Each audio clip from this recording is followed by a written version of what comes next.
tous, le mardi 20 décembre 2022. Bienvenue sur ces flashs d'informations sur Malikouna Falichon.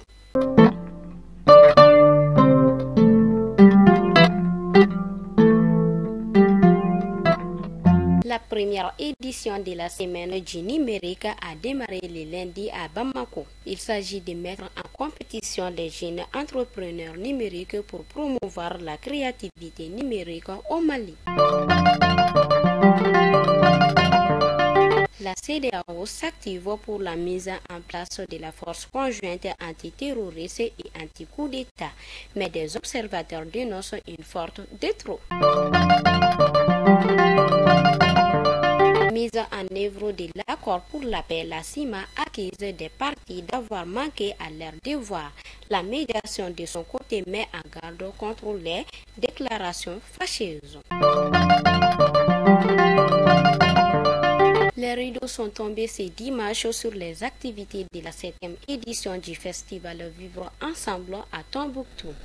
Une course de dromadaire a été organisée à cette occasion. Faisons un tour à Gao. Le promoteur de l'école des infirmiers a été enlevé le dimanche 18 décembre 2022 vers Fama, cercle d'Assongo, par des hommes armés non identifiés.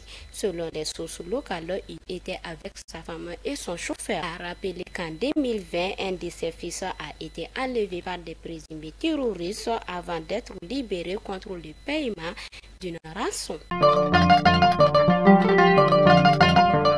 Cherté de vie des commerçants annonce la baisse de certaines céréales, une information qui réjouit des consommateurs.